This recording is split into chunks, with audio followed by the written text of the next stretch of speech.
ICO, citoyens. Aujourd'hui, un jeu qui n'a absolument rien à voir avec l'univers de la mer. The Nomad Soul sur Dreamcast. Un jeu malheureusement un petit peu oublié aujourd'hui. Allez, c'est parti.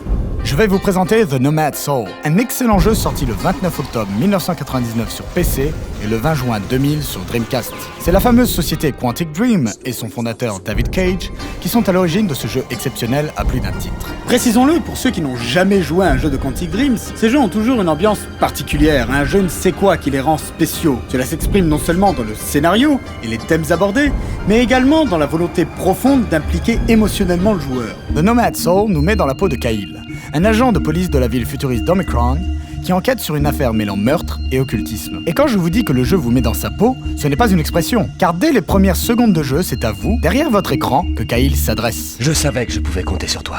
Maintenant, concentre-toi.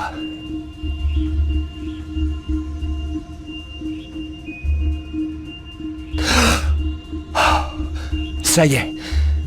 Ton âme occupe maintenant mon corps. C'est la dernière fois que nous pourrons nous parler. Quand tu auras franchi la brèche, tu devras agir seul.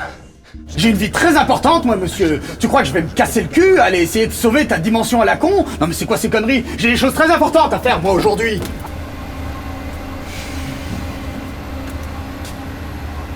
Ouais. Tout est en ordre. Bon allez, on y va. C'est la grande force de ce jeu, car en transférant littéralement notre personnalité dans cet avatar, et en brisant le 4e mur, nous arrivons dans le monde d'Omicron sans rien savoir de notre personnage, ni de l'univers dans lequel nous sommes entrés. L'implication émotionnelle est d'autant plus forte que ce sentiment d'impuissance face à l'inconnu est omniprésente lors du début du jeu. Les personnages à qui l'on parle nous connaissent et abordent des sujets dont on ne sait rien. Du coup, faut donner le change, et on est dans le flou le plus total. Je croyais ne plus jamais te revoir, mais où étais-tu? Il y a une chose qui me faisait bien marrer, c'est qu'on pouvait concrètement dire la vérité aux gens. Non mais, vous imaginez, dans la vraie vie, ce serait complètement aberrant. Braquage, destruction de plusieurs véhicules et bâtiments administratifs du consortium, enlèvement, multiples outrages à agents, coups et blessures sur agents de la Space Police, et agressions sexuelles sur mobilier urbain. J'ai même pas envie de savoir en quoi ça consiste. Écoutez, inspecteur, je suis innocent. Mon corps a été possédé par une âme venant d'une autre dimension. Je n'ai rien fait de tout cela, c'est elle qui me contrôlait. Je suis une victime. Il faut que vous me croyiez.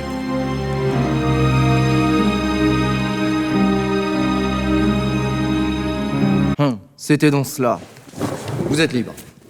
Bref, dès le départ, le jeu nous implique très fortement dans l'histoire qu'il nous propose. Et quelle histoire! Je vais rester flou pour ne pas gâcher le plaisir, mais sachez que dès que vous débarquez, une espèce de démon essaye de voler votre âme, vous êtes sauvé in extremis par un ED209 à la sauce Moebius, et vous apprenez que votre coéquipier a été retrouvé déchiqueté.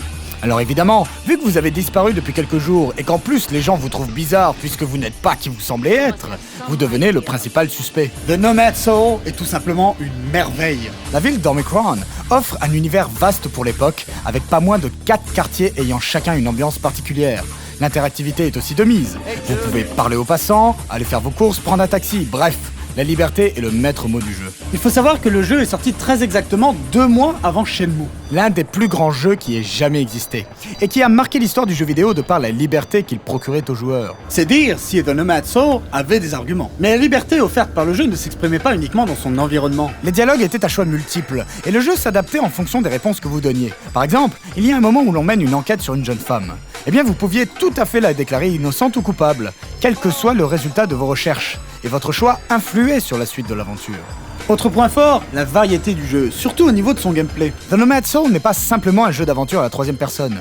Il présente quelques éléments de RPG avec la gestion du personnage. Vous aurez également des séquences d'énigmes et d'exploration, faisant fortement penser à d'autres jeux. Et vous pensez que c'est tout? Détrompez-vous, citoyens. Le jeu se paye le luxe de changer radicalement de gameplay lors de certaines scènes en devenant tout simplement un FPS. Bim!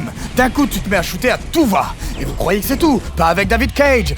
Bim! Des séquences en versus fighting classique. The Nomad Soul porte très bien son nom, car votre condition d'âme errante est intégrée au gameplay du jeu. Ainsi, pour sortir de certaines situations, il vous faudra tout simplement changer de corps, soit afin de profiter des capacités particulières de votre nouvelle enveloppe, ou pour pouvoir atteindre des zones qui jusqu'ici vous étaient fermées. Pour opérer ce transfert, rien de plus simple. Vous pouvez utiliser de l'énergie vitale pour caster le sort, ou bien il vous arrivera de vous suicider. Bon allez, il faut un nouveau petit corps là. Allez, on y va. Il me faut un corps qui en jette, un corps avec des muscles. Ah, celui-là, c'est parfait. Allez, là, c'est parfait. Avec lui, ça va être un vrai carnage. Mais c'est qui lui? Pousse-toi, non! Putain, mais qu'est-ce que j'ai foutu? Bordel, mais comment je vais faire là? Ça va être impossible de remplir une mission avec ce corps. Bon, y a pas 36 solutions, il va falloir que je me suicide. Ah, j'ai une bonne idée.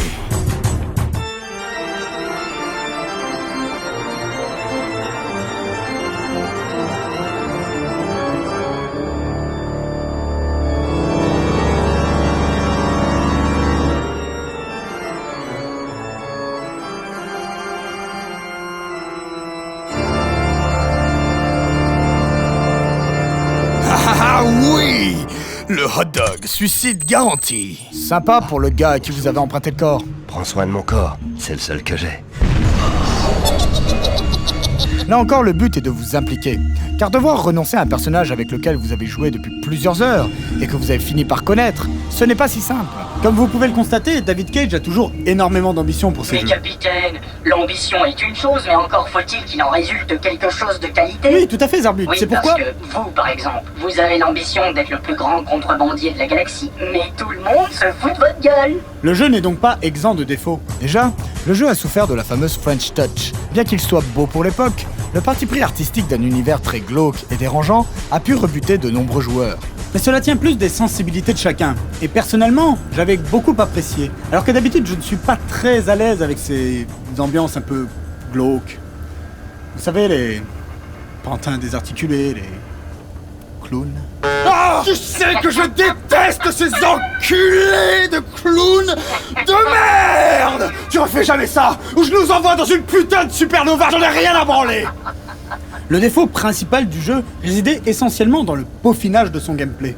Car autant celui-ci est varié, autant la finition n'est pas là. Les mouvements lors des scènes de combat sont lourds et il n'y a pas énormément de coups. Les séquences en FPS sont loin d'être précises, et cela finit donc souvent en pugilat sans queue ni tête. Le personnage est peu maniable durant les déplacements, et le menu est peu ergonomique. Regardez là, rien que pour se servir de l'ascenseur, il faut bien se placer, aller dans le menu, trouver votre clé, puis valider. Ça prend des plombes. Et enfin, ce bruit. Ce bruit. Vous allez l'entendre sans arrêt. Pour un oui ou pour un non. Oh putain.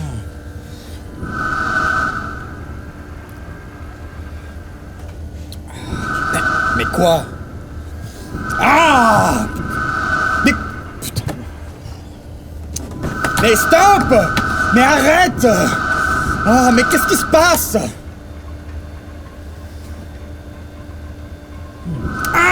Pour résumer la chose, comme c'est souvent le cas avec David Cage et Quantic Dreams, l'ambition même du projet et la volonté d'impliquer émotionnellement le joueur a pris le pas sur le gameplay pur. Mais s'arrêter à ces quelques défauts serait une grave erreur, citoyen. The Nomad Soul va vous tenir en haleine pendant de longues heures. Vous transporter dans un monde riche et une histoire passionnante. Par ailleurs, ce fut l'un des premiers jeux à utiliser la motion capture pour créer des expressions faciales réalistes. Oui, bon, aujourd'hui ça ressemble plus à rien, mais je vous jure, à l'époque c'était cool. Et puis la musique.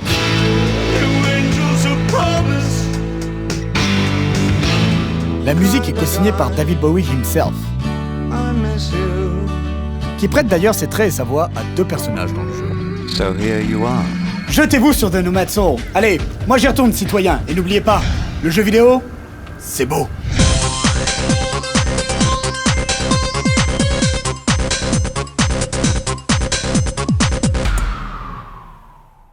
C'est bien foutu de ta gueule avec cette histoire de dimension. Quoi? J'ai dit, il s'est bien foutu de ta gueule avec cette histoire de dimension. Putain, Johnson, est-ce que je te fais chier avec ton histoire de pute argonienne, là, hein? Ferme ta gueule un peu, maintenant.